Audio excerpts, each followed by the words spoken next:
हैं, जोरदार तालियों के साथ इनका इस्तकबाल करें।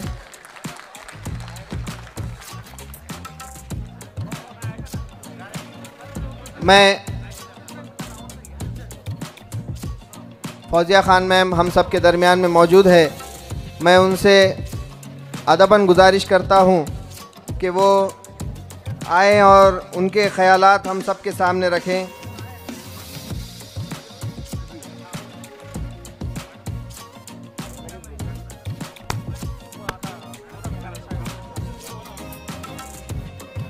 यानंतर आपल्या सन्माननीय खासदार फौजिया मॅडम यांना विनंती करतो की त्यांनी मनोगत व्यक्त करायचे।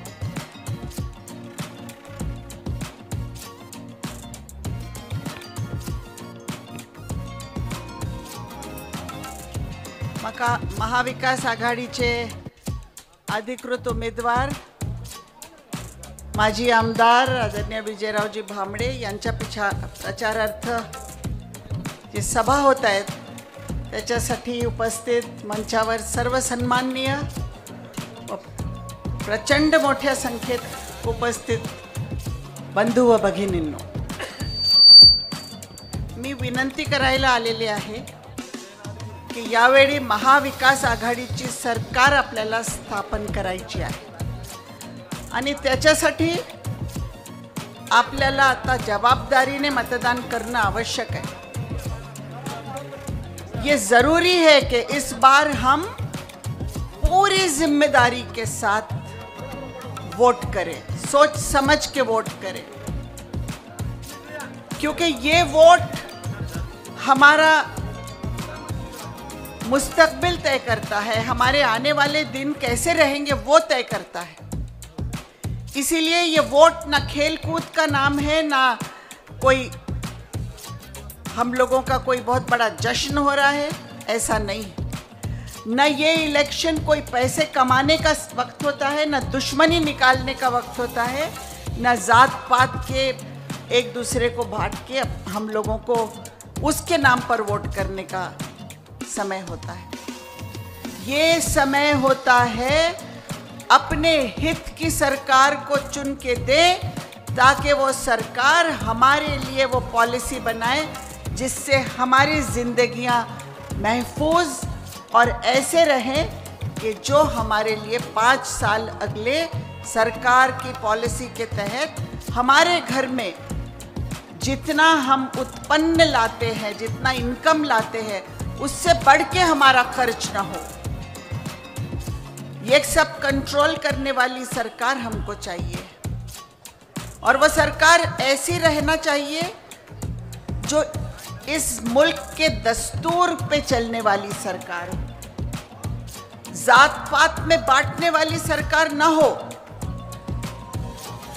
वो सरकार हो जो हमको, चाहे हम हिंदू हो, मुस्लिम हो, दलित हो, ओबीसी हो, मराठा हो, कोई भी समाज के हो, वो सरकार हर समाज के लिए न्याय की भूमिका रखती हो, हर समाज को बराबरी का सम्मान देती हो, एक दूसरे से दुश्मन बनाने वाली पॉलिसी हमको मंजूर नहीं है। और इसीलिए जब लोकसभा का इलेक्शन हुए तो हम सब ने एक होकर महाराष्ट्र में इस तरह वोट दिया कि महाराष्ट्र में हमने जातिवादी पार्टियों को बाजू कर दिया और हमने महाविकास आघाड़ी के 30-32 उम्मीदवार चुन के लाए। इससे केंद्र में बहुत फर्क पड़ा है। जो हुकुमशाही थी, जो मजबूत सरकार थी, जो हर चीज जो चाहे वो करती थी, वो सरकार पे लगाम लगाने का काम हमने किया है। अब महाराष्ट्र का ये इलेक्शन देश की सरकार पर भी बहुत बड़ा प्रभाव डालने वाला इलेक्शन है। उनकी हुकुमशाही, उनकी मस्ती, उनकी जो भी पॉलिसीज है जो नकारात्मक है, उस पर लगाम लगाने के लिए महाराष्ट्र सरकार में महाविकास आघाड़ी की सरकार आना बहुत जरूरी है। और इसके लिए हमारी मेजॉरिटी यानी 145 से ऊपर ही हमारे आमदार आना जरूरी है। 143, 144 आएंगे तब भी नहीं चलेगा। इसीलिए हर मतदार संघ का हर आमदार हमारे लिए जरूरी है। सर्वे बता रहे हैं कि 170, 180 सीट महाविकास आघाड़ी की आई। सरकार हमारी ही आने वाली है। लेकिन जब इलेक्शन का टाइम होता है ना, तो अलग अलग लोग प्रचार के लिए जब आते हैं तो अलग अलग हथियार लेकर सामने आते हैं। कुछ लोग पैसे लेके आते हैं, कुछ लोग आपको इस तरह से लालच देते हैं कि ये लीजिए इतने हजार हमको वोट दीजिए। अब तो महाराष्ट्र सरकार ने इस तरह की लालच शुरू कर दी है कि इलेक्शन के 2-3 महीने पहले नए योजना लाना शुरू कर दिया। चाहे महाराष्ट्र की तिजोरी में पैसे हो या ना हो, फाइनेंस के सेक्रेटरी बोलते हैं कि तिजोरी में पैसे नहीं है, इस तरह से आप योजना डिक्लेयर मत कीजिए, इसके लिए बहुत नियोजन की जरूरत है। लेकिन 1500 रुपए हर महिला के अकाउंट में मिलेंगे बोल दिया, डाले भी और फोन भी कर रहे हैं कि हमने आपको 1500 रुपए डाले हैं इसलिए आप हमको वोट दो। ये तो भ्रष्टाचार हुआ, ये तो वोटर्स को लालच देने का काम हुआ। इलेक्शन कमीशन ने इसकी दखल लेनी चाहिए। आप मैनिफेस्टो में डाले होते आपके कि हम ऐसा देंगे तो अलग बात थी, जैसे कि महाविकास आघाड़ी ने दिया है पंचसूत्री कार्यक्रम कि हम हर महिला के अकाउंट में 3000 रुपए महीना डालेंगे हर महीने। 36,000 रुपए साल के महाविकास आघाड़ी का वादा है कि हर महिला के अकाउंट में रहेगा। शेतकरियों के लिए 3 लाख तक के कर्ज माफ करेंगे। 25 लाख रुपए का आरोग्य बीमा देंगे। कोई बीमार हो जाए 25 लाख रुपए का आरोग्य बीमा उसके लिए होगा। और शेतकरी के उत्पन्न को हम एमएसपी देने का काम करेंगे। सबसे बड़ी चीज जो महाविकास आघाड़ी ने डिक्लेयर की है वो ये है कि हम जाति निहाय जनगणना करेंगे। कौन कितने लोग हैं कौन सी जात के, वो जात का जनगणना के सिवाय ये सब बातें हो नहीं सकते कि आरक्षण किसको मिलेगा। सबसे पहले जनगणना जरूरी है और लोक संख्या के हिसाब से आरक्षण मिलना जरूरी है। वो काम महाविकास आघाड़ी सरकार करेगी। ये जो सरकार है ये क्या दे रही है? रास्ते खराब, बिजली नहीं पहुंच रही है, शेतकरी को अपना भाव नहीं मिल रहा है, महिला सुरक्षित नहीं है, हर जगह भ्रष्टाचार ही भ्रष्टाचार है, हर जगह लूट मार का काम हो रहा है।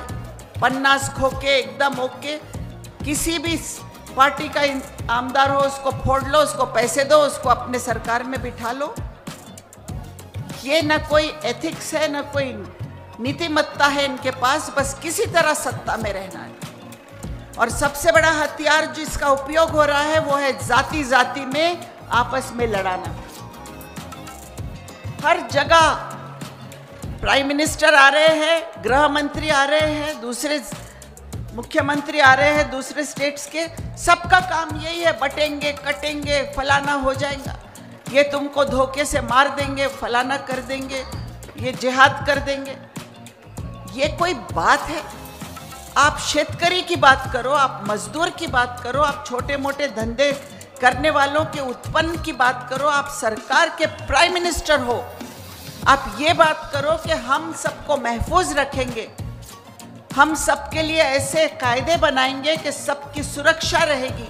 आज महाराष्ट्र में क्या हो रहा है? महाराष्ट्र में आज एक बीजेपी का आमदार पुलिस स्टेशन में जाके फायरिंग कर रहा है। बाबा सिद्दीक नाम के माजी मंत्री जिनको Y+ सिक्योरिटी दी थी उनको रास्ते पर मार दिया जाता है। ये हमारा लॉ एंड ऑर्डर है। और गृह मंत्री क्या कर रहे हैं? फोड़ा फाड़ी, इसको फोड़ उसको तोड़, ऐसे भाषण दो, इसको भड़काओ उसको भड़काओ। सरकार का काम ये नहीं होता। सरकार का काम होता है कि हमारे दर्द को समझे, हमारी वेदना को समझे, हमारे लिए कानून बनाए। ये नहीं होता है जो आज कर रहे हैं पार्लियामेंट में, जिसके लिए हमको लड़ना पड़ता है कि अल्पसंख्यक समाज के लिए जितने स्कॉलरशिप है एजुकेशन के बंद कर दिए गए, फेलोशिप बंद कर दिए गए। वक्फ बोर्ड का कानून में अमेंडमेंट लाकर वक्फ बोर्ड को खत्म करने की साजिश की जा रही है। हम लड़ रहे हैं पार्लियामेंट में इसके लिए कि आप वक्फ बोर्ड में इस तरह के कानून को बदल नहीं सकते हैं, ये हमारा अधिकार है।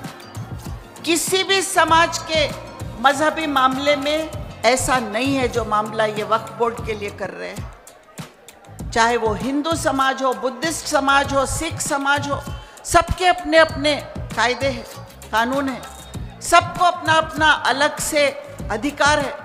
वक्फ बोर्ड का अधिकार क्यों छीनना है आपको? सिर्फ वक्फ बोर्ड से क्या बात आपको तकलीफ हो रही है? अगर ये वक्फ बोर्ड का कानून पास होता है ना, तो बहुत बहुत परेशानी की बात है, क्योंकि फिर कोई भी इबादत गाह हमारी महफूज नहीं रहेगी। मस्जिद हो, कब्रिस्तान हो, कहीं भी जाकर कोई भी वो ज़मीन ले सकता है। इस तरह की साजिशें करने वाली सरकार को अगर हम नहीं बदलेंगे और अगर हम लालच में आकर या कोई भी जात पात की बात सोचकर अगर हम अपना वोट देते हैं, तो हम अपनी ज़िंदगी धोखे में डाल रहे हैं। और अपनी ज़िंदगी हमको धोखे में डालना नहीं है।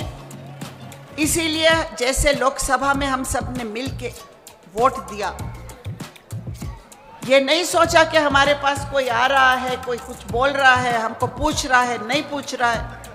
हमने वोट दिया, आज भी वही करना है हमको। और हम सबको एक जगह आकर ये भूल जाना है कि हम किसके कार्यकर्ता है, हमारे लिए कौन आकर हमसे बात कर रहा है, कौन बड़े बड़े वादे कर रहा है, बिल्कुल भूल जाना है। एक ही बात याद रखना है, महाविकास आघाड़ी की सरकार आना चाहिए ताकि इस महाराष्ट्र में छत्रपति शिवाजी महाराज, शाहू फुले, अंबेडकर, इनके धोरण की सरकार हो, जो ये बोलते हैं कि सब एक रहना चाहिए।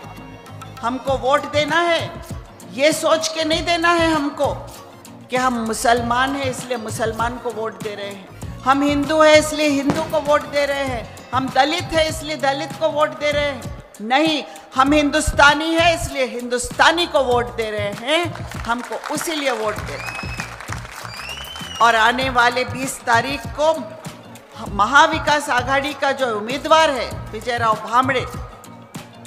विजयराव भामरे को आप ताकत देंगे तो महाविकास आघाड़ी को ताकत देंगे, शरद पवार को ताकत देंगे, कांग्रेस के राहुल गांधी को ताकत देंगे, उद्धव ठाकरे को ताकत देंगे और गद्दारों को बाजू हटाएंगे। लालची लोगों को, लोभी लोगों को, आप 50 खोके लेने वालों को आप बाजू हटाएंगे, जो पैसों के लिए कुछ भी कर सकते हैं। वो लोगों को आप बाजू हटाएंगे जिन्होंने सरकारी पैसा लाकर अपने जेबों में भरा है, जिन्होंने आधे काम करे पर आधा पैसा खर्च किया है रस्तों पर, पुलों पर, हर जगह, और आधा पैसा अपने जेब में डाला है। जो बोल रहे हैं ना बटेंगे तो कटेंगे, हम हरगिज नहीं बटेंगे, किसी हालत में हम नहीं बटेंगे। आप लोग हैं जो बोलते हैं कि लूटेंगे तो बांटेंगे, लूटेंगे और बांटेंगे। आपका कार्यक्रम यही चल रहा है, आप लूट रहे हैं सरकार का पैसा और आप वही पैसा लाकर हमको बांटने की कोशिश कर रहे हैं और हमको खरीदने की कोशिश कर रहे हैं। अरे ये हाथ देने वाले हाथ है, लेने वाले हाथ नहीं है ये। हम स्वाभिमानी महाराष्ट्र के लोग हैं, हम देने वाले लोग हैं, हमारा सर ऊंचा है। आपने तो शिवाजी महाराज के पुतले में तक भ्रष्टाचार किया है, उसको तक नहीं छोड़ा आपने। तो आप हमारा क्या तहफ़्फ़ुज़ करेंगे और आप हमारे लिए क्या कायदे कानून बनाएंगे और आप हमारे बारे में सिर्फ गलत राय रखेंगे। आप डरा रहे हैं लोगों को, डरा रहे हैं कि 13% लोग 87% लोगों को मार डालेंगे। धोखा है इनसे आपको। 13% लोग 87% लोगों के लिए धोखा कैसा बन सकते हैं, ये आप बताइए मुझे। 13% और 87% में कितना बड़ा फर्क है। किससे डरा रहे हो? ये तो वो है जैसा सिनेमा में आप जाते हैं ना, एक विलेन होता है, एक हीरो होता है। हीरो का काम है सबको विलेन से बचाना। अब यहां विलेन तो कोई है नहीं, हीरो तो बनना है। कैसा बनेंगे हीरो? काल्पनिक विलेन बना लो किसी को, इमेजिनरी विलेन बना लो। उस तरह का विलेन बनाकर आप ये बता रहे हैं समाज को कि इनसे आपको हम बचा रहे हैं, और इनसे बचाकर हम इतने बड़े हीरो हैं कि सिर्फ हम हैं जो आपको बचा सकते हैं। इस तरह की धोखा देने वाली बातों में हमारे महाराष्ट्र की जनता नहीं आती है। ये धोखा किसी और को दीजिए, किसी और राज्य में जाके दीजिए। महाराष्ट्र की जनता समझदार है और इसीलिए लोकसभा में आपको हमने सबक सिखाया है। इस विधानसभा में भी हम आपको सबक सिखाएंगे और हम बिल्कुल समझदारी से वोट देंगे। ये मैं बोलना चाहती हूँ उस सरकार को जो हमको बदनाम कर रही है और हमारे नाम पर हमसे झगड़ा कराकर अपने वोटों को एक जगह करने की कोशिश कर रही है। हमारे हाथ में डॉक्टर बाबा साहब अम्बेडकर ने बहुत बड़ी ताकत दी है। हमको सिर्फ जाके 3 नंबर का बटन दबाना है। तुतारी बजाने वाले आदमी की निशानी पर वोट का बटन दबाना है और सबसे बड़ी जीत हमको उसके जरिए हासिल करना है। मैं आपको यही कहने के लिए आई हूँ, यही गुजारिश करने के लिए आई हूँ। तीच विनंती करायला मी आलेली आहे की मी बघते संसदेमध्ये कशा प्रकारे आपल्या संसदेमध्ये हे सगळं कार्यक्रम चालू आहे, कसं ते आपले कायदे कानून बदलून आपल्याला ते भीक मागे करण्याचा प्रयत्न करत आहेत। ते आम्ही होऊ देणार नाहीये। आम्ही संसदेमध्ये लढण्यासाठी मी आहे तिकडे आणि इथे तुम्ही विजय भांबडेला तुमचा सैनिक करा, तो तुमच्यासाठी लढायला इथे तैयार आहे।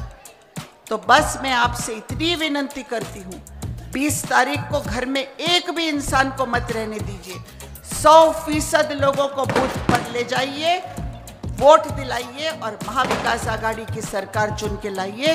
विजय भांबड़े को इस बार आप 1 लाख से ज़्यादा लीड से जिताएंगे, इतनी उम्मीद करती हूँ।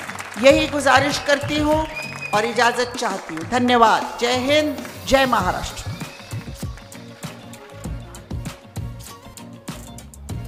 धन्यवाद मॅडम। यानंतर जलील मौलाना साहब, इनको मशीन का तीसरा बटन यानी तुतारी को वोट देकर हमारे विजयराव भांबले साहब को हम विधानसभा में भेजेंगे। पार्टी ने कहा तुम आमदार दो, हम मिनिस्टर देंगे। आप सब ठान लें कि हम आमदार देंगे और पार्टी मिनिस्टर देगी।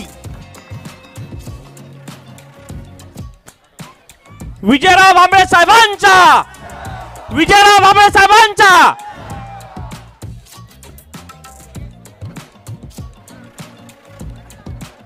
व्यासपीठावर बसलेले सर्व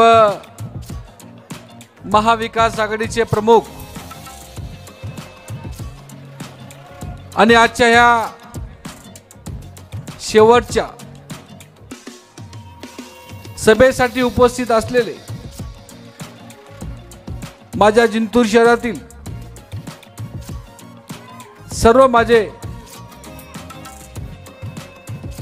ज्येष्ठ नागरिक, सर्व माझे तरुण सहकारी, आमचे सर्व व्यापारी बंधू आणि माझे तरुण मित्रांनो, विधानसभेच्या निवडणुकीचा शेवटचा टप्पा आता 2 दिवसात संपतोय। उद्याच्या 20 तारखेला आपल्याला खूप मोठा निर्णय तुम्हाला घ्यायचा आहे आणि आपल्या हक्काचा आमदार एक निवडून द्यायचा आहे। आणि ही विनंती करण्यासाठी मी आज जिंतूर शहरामध्ये आज मी मुद्दामून माझ्या हिंदू आणि मुस्लिम बांधवांना विनंती करण्यासाठी मी आज शहरामध्ये आलेलो आहे. माझी राजकारणाची सुरुवात या जिंतूर शहरामधून झालेली. मला सर्व माझ्या जिंतूरकरांना 2-3 गोष्टींचा उल्लेख या ठिकाणी मी करणार आहे. तुम्ही सर्व जिंतूरकरांनी 2014 ते 2019 मला 5 वर्ष तुम्ही सगळ्या जनतेने मला आमदार केलं. आमदार केल्याच्या नंतर या ठिकाणची नगरपालिका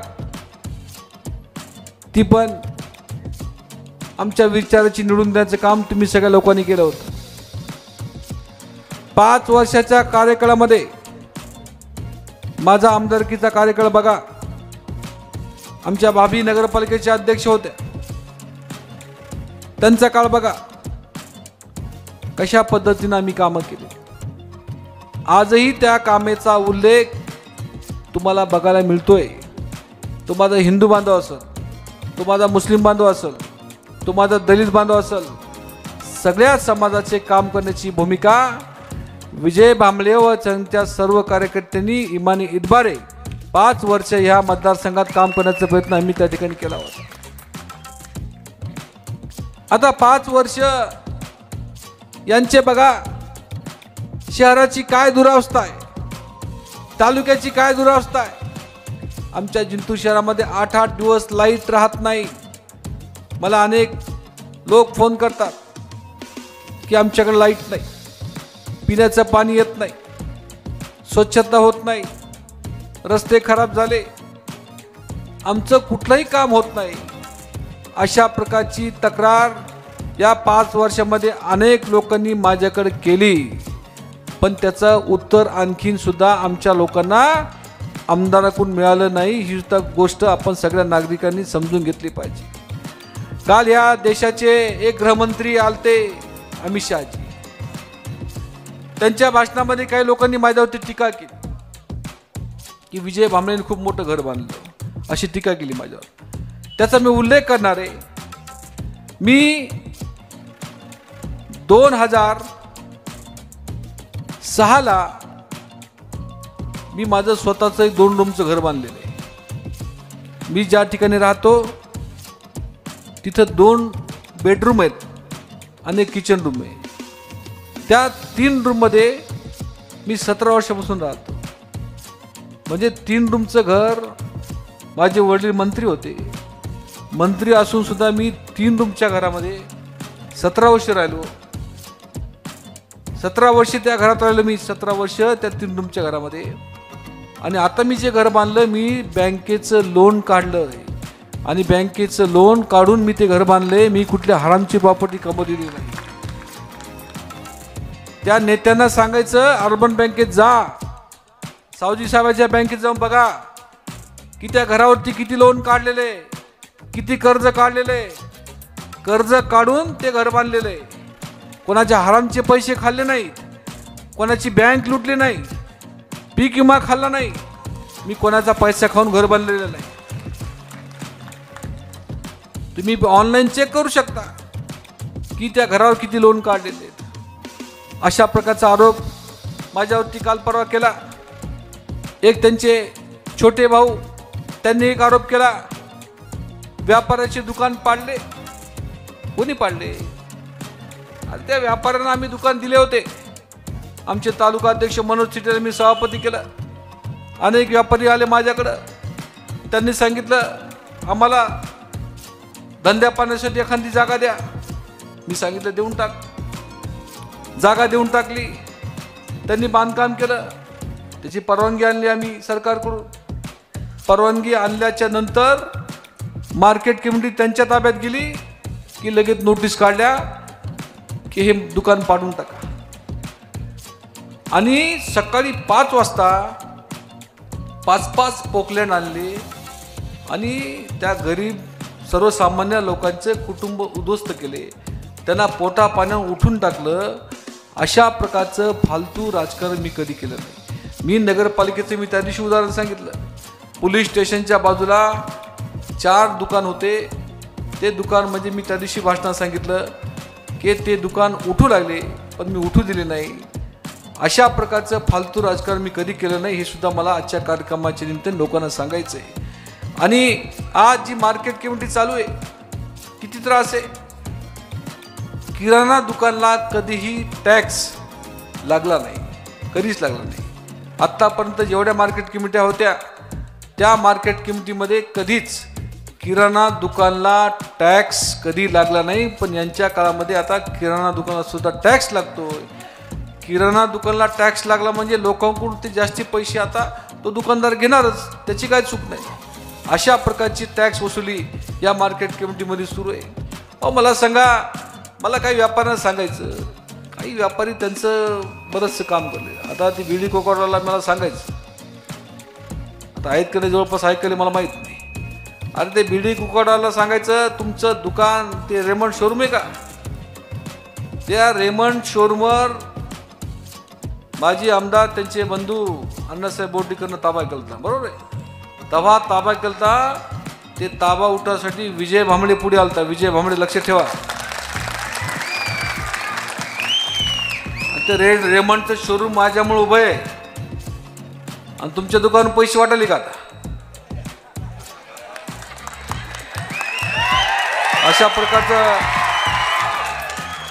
अशा पद्धतीनं अरे ज्याचा उपकार आहे त्याला उपकार ठेवा. आम्ही रेमंडचं शोरूम आमच्यामुळे उभं आहे तुमचं, आम्ही कोणाची जागा अडकली नाहीये. आमचे सकाश शावकर असतील, आमचे सत्तूशे दरगड असतील, 25 वर्ष त्यांचं भांडण होतं, मी मिटवलं भांडण त्यांचं. चला मला कशाला व्यापारी भांडण करता, यांनी तर 25 वर्ष भांडण लावून टाकलं होतं. मी पुढाकार घेतला, मी दोघांना बोलून घेतलं, दोघांना सांगितलं मिटून घ्या, कशाला भांडण करता. चांगलं शोरूमवर राहिलं, दोघं जण आता कामधंदे करले. पण अशा प्रकारचं फालतू राजकारण मी कधी आयुष्यामध्ये केलं नाही. एक इथले डॉक्टर आहेत, त्यांचा प्लॉट 2006 मध्ये आत्ताचे सभापती मार्केटचे, त्यांचं नाव शंकरराव ठेवलेले काही लोकांनी, तर त्यांनी डॉक्टर पाचरणीला एक प्लॉट विकला होता 2006 मध्ये. 600 रुपये स्क्वेअर फूटनं तो प्लॉट विकला होता. पण 2 वर्षात त्याचे एवढे भाव वाढले, ते डॉक्टर पाचरणीला मग त्यांची नजर फिरली. ते म्हणले डॉक्टर साहेब आता हे चुकून तुम्हाला रजिस्ट्री करून दिली, ते मला वापस करून द्या म्हणजे. भाव वाढल्यामुळं त्यांचा प्लॉट त्या डॉक्टर पाचरणीकडून वापस घेतला आणि त्यांनी करून घेतला. डॉक्टर होलानी असतील, डॉक्टर असे अनेक डॉक्टर लोकांना त्रास देण्याचं काम या शहरामध्ये केलं. पण आम्ही अशा प्रकारचं राजकारण फालतू कधी केलं नाही, हे सुद्धा मला आजच्या कार्यक्रमाच्या निमित्ताने जनतेला सांगायचं आहे. या शहरामध्ये अनेक व्यापाऱ्यांना त्रास होतोय. मला व्यापाऱ्यांना एवढंच सांगायचं की आज ज्या ज्या व्यापाऱ्याचे दुकान पाडलेत, ज्या ज्या व्यापाऱ्याला टॅक्स भरण्यासाठी त्रास देतात, या सगळ्या मला व्यापाऱ्याला एवढंच सांगायचं आहे, तुम्ही काही काळजी करू नका. महाराष्ट्रामध्ये सरकार हे महाविकास आघाडीचं येणार आहे, त्याची काळजी करू नका. आणि ज्यांनी ज्यांनी त्रास दिला आहे त्याचा हिशोब मात्र विजय भांबळे 100% घेणार आहे, याची काळजी करू नका. पहिला कार्यक्रम मार्केट कमिटीचा, चिंता करू नका. एकच महिना 1 महिन्याच्या आत मार्केट कमिटी तुम्हाला दिसणार नाही. ते शंकरराव आहे का, त्या शंकररावचा आधी कार्यक्रम होणार आहे, तुम्ही चिंता करू नका. 1 महिना फक्त. पण त्यासाठी तुमची सगळ्यांची साथ पाहिजे. तुम्ही एवढंच करा, बटन दाबा. त्याचं बटन कसं दाबायचं तर मला सांगा ना, मी बरोबर दाबतो बटन त्याचं. पण तुम्हाला बटन दाबावं लागते. मला सगळ्या जिंतूरकरांना विनंती करायची, या मतदारसंघामध्ये, ह्या तालुक्यामध्ये अनेक प्रश्न आहेत, ते सगळे प्रश्न आपल्याला सोडवायचे. महाराष्ट्रामध्ये आपली सत्ता येणार आहे. कालच्या लोकसभेच्या निवडणुकीला या जिंतूर शहरामध्ये 8,000 मताची लीड देण्याचं काम या ठिकाणी केलंय. त्याच्यामध्ये माझ्या मुस्लिम बांधवांचा खूप मोठा सिंहाचा वाटा कालच्या लोकसभेच्या निवडणुकीमध्ये आहे. त्यासोबत माझा हिंदू बांधव पण आहे. सगळ्यांनी मिळून प्रचंड मोठी ताकद बंडू जाधव साहेबांच्या पाठीमागे राहून या ठिकाणी आपण सगळ्यांनी मताधिक्य देण्याचं काम या ठिकाणी केलं. त्याबद्दल तुमचं सगळ्यांचं मनापासून आभार मी आजच्या कार्यक्रमाच्या निमित्ताने मानणार आहे. मला जनतेला सांगायचं या सरकारमध्ये भाजपचे लोक या ठिकाणी शहरामध्ये काय काय चालू आहे माहिती आहे तुम्हाला? या शहरामध्ये कोणाला प्लॉट घ्यायचा त्यांना विचार लागते काय करावं, घ्यावं का नाही, घ्यावं का नाही. इतके प्लॉटिंगचे यांचे लफडे आहेत की बघायचे काम नाही. आम्ही कोणत्याही माणसांना उठून सांगावं की विजय भांबळेंनी कोणाचा प्लॉट हडपला, एकही माणसानं सांगावं सिंगल. मी कधी कोणाचा प्लॉट खाल्ला नाही, कोणाची फालतू रजिस्ट्री करून घेतली नाही, मी कोणत्या पीक विम्याच्या भरसावर अडकलो नाही. मला लोक सांगतात की आता शहरामध्ये आता पैसे वाटालेत, कुठं 1000 रुपये 500 रुपये आलेत, पैसे वाटालेत. मी म्हणलं आता माझ्याकडे काही नाही द्यायला, मी कुठून पैसे द्या. मी ते कोणाचं काही खाल्लं नाही. मी 1 रुपया कोणाचा खाल्ला असं उठून एखाद्या व्यक्तीने सांगावं की विजय भांबळे तुम्ही ह्या करप्शन केलं, हे भ्रष्टाचार केला, याच्यात पैसे खाल्ले, असं एकही व्यक्तीने मला उठून सांगावं की विजय भांबळे तुम्ही याच्यात पैसे खाल्ले. मी कोणाचाही 1 रुपया कधी जीवनामध्ये मी गरीब माणसाचा किंवा कोणत्याही माणसाचा मी पैशाच्या भ्रष्टाचारामध्ये मी अडकलेलो नाही. 1 रुपया नाही. मी कुठून पैसे वाटणार आहे? माझ्याकडे द्यायला काहीच नाही. मी कालच्याही भाषणात सांगितलं की विजय भांबळेकडं द्यायला काही नाही, माझ्याकडं आहे फक्त इमानदारी आणि तुमच्या जनतेची सेवा करण्याचं हे माझ्याकडं आहे. म्हणून सगळ्याला विनंती करतोय की उद्याची निवडणूक ही तुमची सगळ्याची निवडणूक आहे, सगळ्या जिंतूरकरांची निवडणूक आहे. आज सगळ्या सेलू तालुक्यातल्या लोकांनी ठरवलंय की महाविकास आघाडीचा उमेदवार निवडून द्यायचा आहे. सेलू तालुक्यात कोणत्याही गावामध्ये आपण फोन करा, विचारा की काय परिस्थिती आहे. सेलू तालुक्यामध्ये एकूण 93 गाव आहेत. 93 गावाच्या लोकांनी ठरवलंय, सेलू शहरामधल्या लोकांनी ठरवलंय की विजय भांबळेला आमदार करायचं.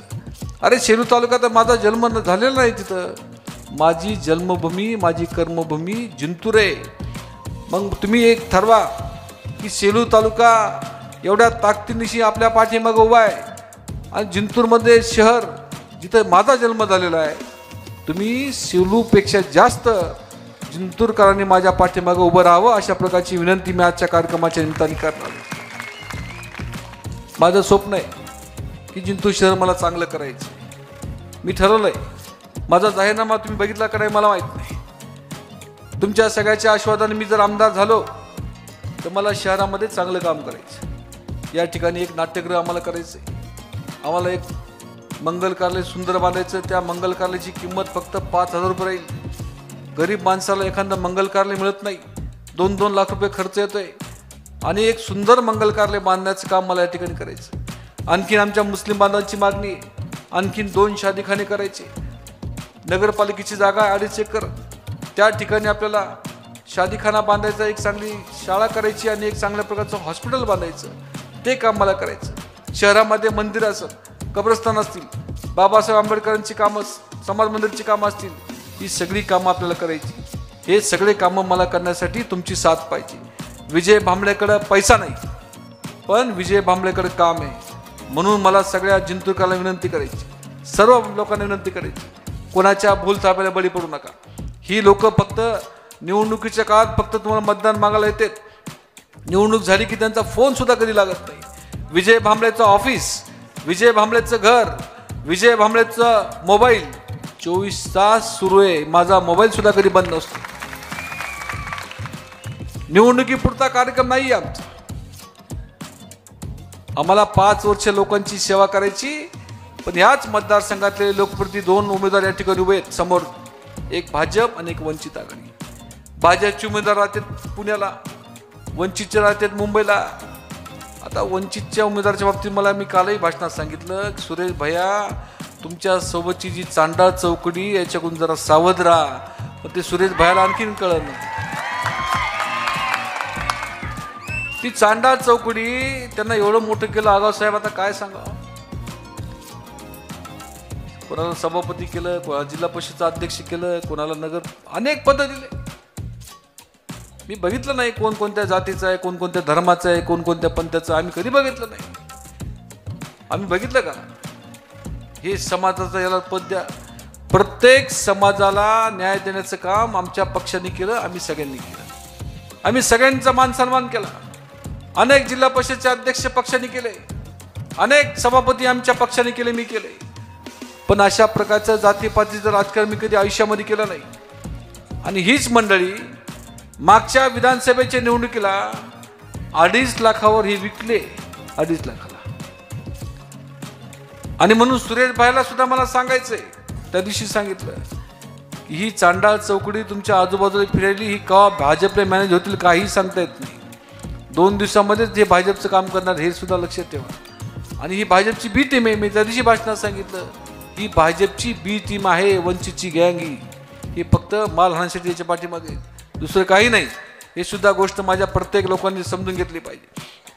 भाजपच्या आमदारांच्या बाबतीत बोलायचं मला, त्या फेसबुक आणि व्हॉट्सअपवर प्रचंड ॲक्टिव्ह असतात. त्या स्वतः फोन करून सांगतात की व्हॉट्सअपवर हे टाका, फेसबुकवर ते टाका. मला फेसबुक मॅडमला एवढंच सांगायचं की थोडं जमिनीवर आलं असतं तर तुम्ही बरं झालं असतं. ही वेळ तुमच्या आली नसती. 35 गावं अशी आहेत की त्यांना गावात येऊ दिलं नाही. किती? 35 गावामध्ये त्यांना विरोध झाला, गावात येऊ नका म्हणजे. आणि माझ्यासारख्या एका सर्वसामान्य कार्यकर्ता सकाळी मी 6ला चाललो, 1000 लोक स्वतःचा बँड, स्वतः हार 1 रुपया न देता ते 1000 लोक आमचं स्वागत करले. कैलास महाराज माझ्यासोबत आहेत, आमच्या आगावसाहेब सोबत आहेत, ॲडव्होकेट विनोद राठोड असतील, VP असेल. आमचं स्वागत 1000 लोक खेड्यामध्ये करते स्वतःच्या पैशानं. पण यांना 35 गावामध्ये विरोध झाला की तुम्ही येऊ नका दिदी, आता तुम्ही 5 वर्ष आमच्या गावात कधी आलेच नाही. अशा प्रकारचं राजकारण करणारे लोक मागच्या वेळेस काही लोकांनी निवडून दिलं. म्हणून जिंतूरकरांना विनंती करतोय, आज ही निवडणूक आता तुमची निवडणूक आहे. ही विजय भांबळेची निवडणूक नाही आहे, ही प्रत्येक माझ्या मतदाराची निवडणूक आहे. मी पैशानं जरी कमी असेल, मी 1500 रुपये देऊ शकत. आणि मला सांगा 1000 रुपये किती दिवस पुरणार आहेत? 2000 रुपये किती दिवस पुरणार आहेत? 1-2 रुपये आपले जास्ती दिवस पुरणार नाही. कितने दिन काम आएंगे? 2 दिन. लेकिन 5 साल कोण काम करणार? या सगळ्या गोष्टीचा विचार माझ्या प्रत्येक मतदारांनी करावा. मी आजच्या कार्यक्रमाच्या निमित्ताने एवढा शब्द देतो, महाविकास आघाडीचं सरकार येणारही काळ्या दगडाची पांढरी रेघे, 180 जागा आपलं येणार. महाराष्ट्राचा मुख्यमंत्री आपला होणार आहे. मुख्यमंत्री कोण होईल मी सांगता येत नाही. उद्धव ठाकरे साहेब होईल, पवार साहेबांचा होईल किंवा राहुलजी गांधीचा होईल. मुख्यमंत्री 100% आपला होणार आहे. असं होऊ नये मुख्यमंत्री आपला आणि आमदार तिसरा, असं होऊ नका. नाही तर पुन्हा आपल्याला तसंच पुन्हा 5 वर्ष रस्ते नाही, पाणी नाही, लाईट नाही. म्हणून सगळ्याला विनंती करतो हात जोडून की विजय भांबळेची आता ही शेवटची निवडणूक आहे. मी मागच्याही कार्यक्रमात सांगितलं, माझ्या 5 निवडणुका झाल्या, 5 निवडणुकीमध्ये मी 4 वेळेस पराभव झाला माझा. आता ही निवडणूक ही तुमची सगळ्यांची निवडणूक आहे. या निवडणुकीला सगळ्याला विनंती करतो की तुम्ही सगळे उमेदवार म्हणून मला या ठिकाणी सगळ्यांनी आशीर्वाद द्यावा. अशा प्रकारची